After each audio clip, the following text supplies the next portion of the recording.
وہ نہ صرف یہ کہ دوسرے شخص کو نقصان دے رہا ہوتا ہے بلکہ خود اپنا بھی نقصان کر رہا ہوتا ہے. اور یہ نقصان صرف آخرت کا نہیں دنیا کا بھی ہوتا ہے, کیونکہ ایسے شخص پر جب کوئی اعتماد نہیں کرتا تو اس کے ساتھ کوئی پارٹنرشپ نہیں کرے گا, کوئی مل کے کام نہیں کرے گا, کوئی تجارت نہیں کرے گا یا اور تعلق قائم نہیں رکھنا چاہے گا, کیونکہ اس کو معلوم ہوگا کہ یہ شخص کسی بھی وقت دھوکہ دے سکتا ہے. ایسا شخص قابل اعتبار نہیں. اور سب سے بڑی بات تو یہ کہ یہ عادت انسان کے ایمان کو نقصان دینے والی ہو جاتی ہے. نبی صلی اللہ علیہ وسلم نے ایک موقع پہ فرمایا کہ تم سچائی کو اپنے اوپر لازم کر لو, کیونکہ مومن اپنی فطرت پر ہوتا ہے اور انسان کی فطرت میں سچ کی طلب اور حقیقت کی طلب رکھ دی گئی ہے کہ انسان حقیقت کو پانا چاہتا ہے, اور جھوٹ خلاف حقیقت بات ہوتی اور سچائی حقیقت کے عین مطابق جو واقعی حق ہو. اسی لیے ہم دیکھتے ہیں کہ بعض دعاؤں میں اللہ سبحانہ وتعالیٰ نے ان چیزوں پر جن پہ ہمیں ایمان لانے کے لیے کہا ان کے لیے حق کا لفظ بھی استعمال کیا کہ جنت حق ہے, دوزخ حق ہے, اللہ کی ملاقات حق ہے. یعنی یہ سب سچی باتیں. اگر انسان ان کو سچا مانے گا تو یقینی طور پر اس سچ کے مطابق زندگی بھی بسر کرے گا. اور اگر انسان ان چیزوں کو صحیح طور پر مانتا ہی نہیں اور ان کے بارے میں کسی غلط فہمی کا شکار ہے تو لازمی طور پر اس کی زندگی اس سے مختلف ہوگی. اسی لیے آپ صلی اللہ علیہ وسلم نے فرمایا کہ ایک آدمی کے دل میں ایمان اور کفر اکٹھے نہیں ہو سکتے, جھوٹ اور سچ ایک جگہ نہیں رہ سکتے, اور خیانت اور امانت ایک ساتھ جمع نہیں ہو سکتے. یعنی یہ دو مختلف متضاد چیزیں ہیں, ان کے حامل بھی دو مختلف متضاد پرسنالٹیز کے لوگ ہوتے ہیں. ہمیں یہاں تک بھی منع کیا گیا کہ جو چیز دل میں شک پیدا کر دے اس کو بھی چھوڑ دو. دع ما یریبک الی ما لا یریبک, کیونکہ فإن الصدق طمأنینۃ, اس چیز کو چھوڑ دو جو تمہیں شک میں مبتلا کرتی, کیونکہ شک جو ہے وہ انسان کو بے چین کرتا ہے, اور وہ چیز اختیار کر لو کہ جو شک کے بغیر ہے, کیونکہ سچائی میں اطمینان ہے اور جھوٹ میں شک ہے. سچائی سچ بولنے والے کے اندر تو اطمینان پیدا کرتی ہی ہے, لیکن وہ اس کے آس پاس رہنے والے لوگوں کے لیے بھی بہت اطمینان کا باعث ہوتی. جب وہ کسی کے بارے میں جان لیتے ہیں کہ یہ شخص سچا ہے, کھرا ہے, تو لازمی طور پر ان کے دل میں اس کا احترام پیدا ہوتا ہے, محبت پیدا ہوتی. اس کے برعکس جب کسی شخص کا جھوٹ کھلتا ہے یا اس کے بارے میں یہ معلوم ہوتا ہے کہ وہ جھوٹ بولتا ہے تو دوسروں کا دل اس کی طرف سے میلا ہو جاتا ہے. خود ہم دیکھتے ہیں کہ نبی صلی اللہ علیہ وسلم بھی ایسے شخص کو پسند نہیں فرماتے تھے. حضرت عائشہ روایت کرتی ہیں کہ جھوٹ سے بڑھ کر کوئی عادت رسول اللہ صلی اللہ علیہ وسلم کے نزدیک, اور ایک روایت میں ہے صحابہ کے نزدیک, نفرت اور بغض والی نہ تھی. اور کوئی شخص آپ کے سامنے جھوٹ بولتا تو آپ کا رویہ اس کے بارے میں بدلا رہتا, حتیٰ کہ معلوم ہو جاتا کہ اس نے توبہ کر لی ہے, یعنی وہ اپنے جھوٹ سے باز آ گیا ہے. یعنی آپ صلی اللہ علیہ وسلم کو جھوٹ اور جھوٹے لوگوں سے کوئی دلچسپی نہیں تھی, وہ ان کے پسندیدہ لوگ نہیں تھے. سوچئے اگر آج ہماری زندگی میں ایسی کوئی چیز ہے تو ہم قیامت کے دن نبی صلی اللہ علیہ وسلم کے قدموں میں کیسے بیٹھ سکتے ہیں, کیونکہ آپ صلی اللہ علیہ وسلم ایسے لوگوں پر توجہ نہیں دیتے تھے, ان کے ساتھ آپ کا رویہ بدل جاتا تھا جب تک کہ وہ توبہ نہ کر لیتے. تو ہمیں بھی اس رمضان میں اپنی گزشتہ زندگی میں کسی بھی ایسی چیز کو جس کے بارے میں ہمیں شک ہے کہ وہ درست نہیں تھی, اس کو درست کر کے اس سے توبہ کر لینی چاہیے. جھوٹ سے توبہ اس لیے بھی ضروری ہے کہ جھوٹ انسان کی آخرت کے لیے بہت نقصان دہ ہے. نبی صلی اللہ علیہ وسلم کو خواب میں ایک مرتبہ جھوٹے شخص کا انجام دکھایا گیا. آپ فرماتے ہیں کہ میرے پاس گزشتہ رات خواب میں 2 آدمی آئے. انہوں نے کہا کہ جسے آپ نے دیکھا کہ اس کا جبڑا چیرا جا رہا ہے وہ بہت ہی بڑا جھوٹا تھا, جو ایک جھوٹی بات کو لیتا اور ساری دنیا میں پھیلا دیتا. قیامت تک اس کو یہی سزا ملتی رہے گی, یعنی یہ سزا برزخ میں مل رہی, قبر میں مل رہی, اور قیامت جب ہوگی, حساب کتاب ہوگا, تو اس کے بعد اللہ تعالیٰ جو چاہے اس کے بارے میں فیصلہ فرمائے. تو حقیقت میں بہت ڈرنے والی بات ہے کہ انسان عام روزمرہ زندگی میں بھی جھوٹ سے پرہیز کرے, لیکن خاص طور پر ایسی جگہوں پر جھوٹ بولنے سے بچے کہ جو جھوٹ پوری دنیا میں نشر ہو جائے اور انسان کے لیے باعث وبال ہو جائے. نبی صلی اللہ علیہ وسلم نے تاکیداً فرمایا, یا ایھا الناس ایاکم والکذب فإن الکذب مجانب للایمان, اے لوگو جھوٹ سے اپنے آپ کو بچاؤ کیونکہ جھوٹ ایمان سے الگ ہے. یعنی 2 بالکل مختلف چیزیں, مومن اور منافق 2 الگ الگ شخصیتیں, 2 الگ الگ پرسنالٹیز ہیں, کیونکہ جھوٹ بولنا ایک شخصیت کی عکاسی کرتا ہے, اور انسان جو کچھ بولتا ہے اس کے پیچھے اس کی سوچ ہوتی. اگر اس کی سوچ درست ہوگی تو اس کی گفتگو بھی درست ہوگی, اور اگر سوچ درست نہیں تو گفتگو بھی درست نہیں. تو اگر انسان کی تھنکنگ میں کرپشن ہے تو اس کی گفتگو میں بھی سچائی ہوگی، اور اگر تھنکنگ میں کرپشن ہے تو اس کی عملی زندگی میں بھی کرپشن ہوگی، اور یہ اسی وقت دور ہو سکتی ہے جب انسان اس سے توبہ کر کے اپنے آپ کو صحیح راستے پر لے آئے۔ صاحب ایمان شخص چونکہ حقیقت کا اعتراف کرتا ہے، حق کا اعتراف کرتا ہے، لہٰذا اس کی شخصیت کے اندر جھوٹ سے نفرت پیدا ہو جاتی، وہ کسی بھی موقع پر جھوٹ بولنا نہیں چاہتا، غلط طریقے پر سوچنا نہیں چاہتا، اور چیزوں کو ان کے اصل پرسپیکٹو میں دیکھنا چاہتا ہے۔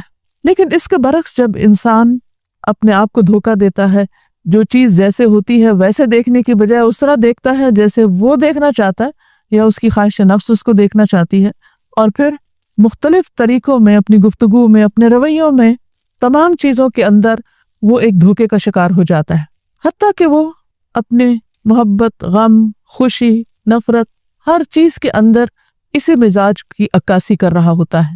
اگر وہ کسی کو خوش کرنا چاہتا ہے تو اس کے لیے بھی جھوٹ سے کام لیتا ہے، اور اگر وہ کسی کا دل بہلانا چاہتا ہے تو اس میں بھی جھوٹ بولتا ہے۔ اس کے نزدیک پھر اچھے اور برے کا کوئی فرق باقی نہیں رہتا، حالانکہ نبی صلی اللہ علیہ وسلم نے مذاق میں بھی جھوٹ بولنے کو ناپسند کیا ہے۔ عبداللہ بن مسعود کہتے ہیں کہ سنجیدگی یا مذاق کسی صورت میں بھی جھوٹ بولنا درست نہیں، اور کوئی شخص کسی بچے سے بھی ایسا وعدہ نہ کرے جس کو وہ پورا نہ کرے۔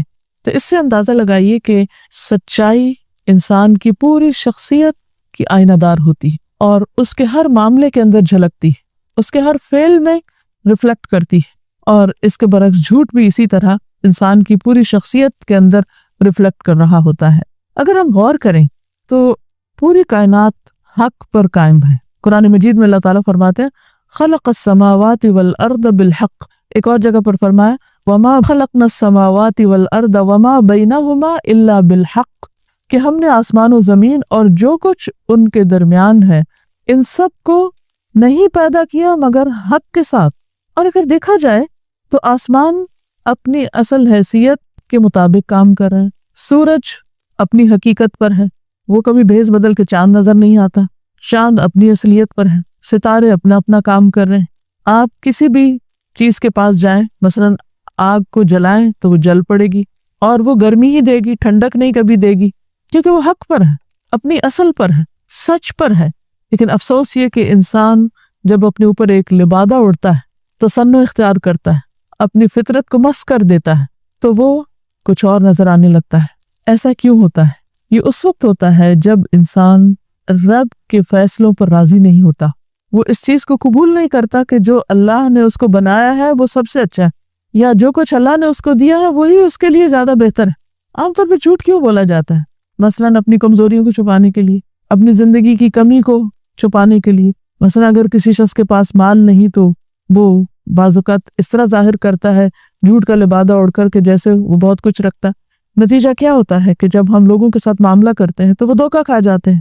عموماً رشتوں کے لین دین میں آپ دیکھیے جب جھوٹ بولا جاتا ہے تو اس کے اثرات بعد کی زندگی پر کتنے ناخوشگوار ہوتے ہیں۔ خاندانوں کے اندر کس طرح لڑائیاں، جھگڑے، فتنے فساد ہوتے ہیں، کس طرح آپس میں ایک دوسرے پر اعتماد ختم ہوتا ہے، کیونکہ یہ سب کچھ اس کی بنیاد غلط ہوتی ہے۔ اور وہ کیا کہ انسان سچائی پر اپنے کام کی بنیاد رکھنے کے بجائے جھوٹ پر رکھتا ہے، اور وہ ایک فینٹیسی ورلڈ میں آ جاتا ہے جو اس کے اپنے تخیلات پر مبنی ہوتی، جس کا بعض اوقات حقیقی دنیا کے ساتھ کوئی تعلق نہیں ہوتا، وہ اس سے میچ نہیں کرتی۔ بعض اوقات انسان کسی حقیقت کو فیس نہیں کرنا چاہتا تو وہ اس حقیقت سے چھپنے کے لیے یا اس سے بچنے کے لیے کوئی ایسا طریقہ اختیار کر لیتا ہے کہ جس سے وقتی طور پر وہ آنکھیں بند کر کے وہ سمجھتا ہے کہ وہ اس سے بچ گیا۔ بعض اوقات دین کے احکامات، قرآن مجید کی باتوں پر عمل کرنے میں انسان اپنے آپ کو تعویلیں کر کے مطمئن کر لیتا ہے۔ اہل کتاب کا قصور کیا تھا؟ ان کی غلطی کیا تھی؟ کہ انہوں نے اللہ کے کلام کو اصل سے پھیر دیا تھا۔ آج بھی ہم دیکھتے ہیں کہ بعض اوقات خود مسلمان جو اس بات کا دعویٰ کرتے ہیں کہ ہم اللہ کی کتاب کو مانتے ہیں، ان کی اپنی عملی زندگی میں وہ سب کچھ ویسا نظر نہیں آتا کہ جیسا ان کے ایمان کا تقاضا ہے۔ کیوں ایسا کیوں ہوتا ہے؟ اس کی بھی بنیادی وجہ یہ ہے کہ جب انسان اپنی خواہشات کی پیروی کرنا چاہتا ہے تو وہ قرآن کے مطابق خود کو نہیں بدلتا، بلکہ چاہتا یہ کہ قرآن کو بدل دے۔ اور اللہ تعالیٰ نے چونکہ اس کتاب کی حفاظت کا ذمہ لیا ہوا ہے، اس لیے اس کو تو نہیں بدل سکتا، لیکن اس کو اپنے مرضی کے منمانے معنی پہنانے کی کوشش کرتا ہے۔